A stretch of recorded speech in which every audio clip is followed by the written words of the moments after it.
السلام علیکم۔ سلطان محمود غزنوی کا دربار لگا ہوا تھا۔ دربار میں ہزاروں افراد شریک تھے، جن میں اولیاء، کتب اور ابدال بھی تھے۔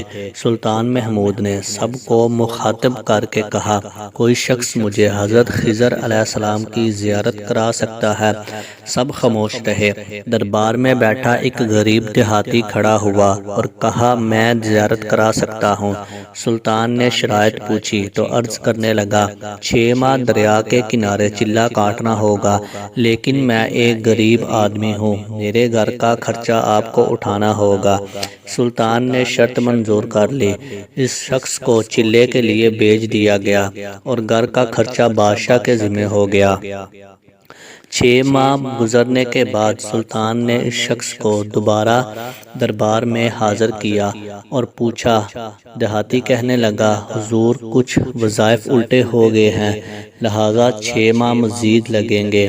مزید 6 ماہ گزرنے کے بعد سلطان محمود کے دربار میں اس شخص کو دوبارہ پیش کیا گیا تو بادشاہ نے پوچھا، میرے کام کا کیا ہوا؟ یہ بات سن کر دیہاتی کہنے لگا، بادشاہ سلامت، کہاں میں گناہ گار اور کہاں حضرت خضر علیہ السلام۔ میں نے آپ سے جھوٹ بولا، میرے گھر کا خرچہ پورا نہیں ہو رہا تھا، بچے بھوک سے مر رہے تھے، اس لیے ایسا کرنے پر مجبور ہوا۔ سلطان محمود غزنوی نے اپنے ایک وزیر کو کھڑا کیا اور پوچھا، اس شخص کی سزا کیا ہے؟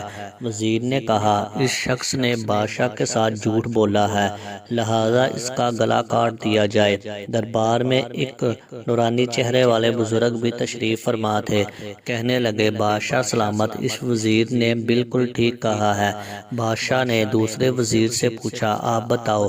اس نے کہا کہ اس شخص نے بادشاہ کے ساتھ فراڈ کیا ہے، اس کا گلا نہ کاٹا جائے بلکہ اسے کتوں کے آگے ڈالا جائے تاکہ یہ ذلیل ہو کر مرے۔ اسے مرنے میں کچھ وقت تو لگے۔ دربار میں بیٹھے اسی نورانی چہرے والے بزرگ نے کہا، بادشاہ سلامت، یہ وزیر بھی بالکل ٹھیک کہہ رہا ہے۔ سلطان محمود غزنوی نے اپنے پیارے غلام ایاز سے پوچھا، تم کیا کہتے ہو؟ ایاز نے کہا، بادشاہ سلامت، آپ کی بادشاہی سے 1 سال ایک غریب کے بچے پلتے رہے، آپ کے خزانے میں کوئی کمی نہیں آئی اور نہ ہی اس کے جھوٹ سے آپ کی شان میں کوئی فرق پڑا۔ اگر میری بات مانے تو اسے معاف کر دیں، اگر اسے قتل کر دیا تو اس کے بچے بھوک سے مر جائیں گے۔ ایاز کی یہ بات سن کر محفل میں بیٹھا وہی نورانی چہرے والا بابا کہنے لگا، ایاز بالکل ٹھیک کہہ رہا ہے۔ سلطان محمود غزنوی نے اس بابے کو بلایا اور پوچھا، آپ نے ہر وزیر کے فیصلے کو درست کہا، اس کی وجہ مجھے سمجھ نہیں آئی۔ بابا جی کہنے لگے، بادشاہ سلامت، پہلے نمبر پر جس وزیر نے کہا اس کا گلا کاٹا جائے وہ قوم کا قصائی ہے، اور قصائی کا کام گلے کاٹنا، اس نے اپنا خاندانی رنگ دکھایا۔ غلطی اس کی نہیں، آپ کی ہے کہ آپ نے اس ایک قصائی کو وزیر بنا لیا۔ دوسرا جس نے کہا اسے کتوں کے آگے ڈالا جائے، اس وزیر کا والد بادشاہوں کے کتے نہلایا کرتا تھا، کتوں سے شکار کھیلتا تھا، اس کا کام ہی کتوں کا شکار ہے، تو اس نے اپنے خاندان کا تعارف کروایا۔ آپ کی غلطی ہے کہ ایسے شخص کو وزارت دی، جہاں ایسے لوگ وزیر ہوں گے وہاں لوگوں نے بھوک سے ہی مرنا ہے۔ اور تیسرا ایاز جو فیصلہ کیا، تو سلطان محمود سنو، ایاز سید زادہ ہے۔ سید کی شان یہ ہے کہ سید اپنا سارا خاندان کربلا میں ذبح کرا دیتا ہے مگر بدلہ لینے کا کبھی نہیں سوچتا۔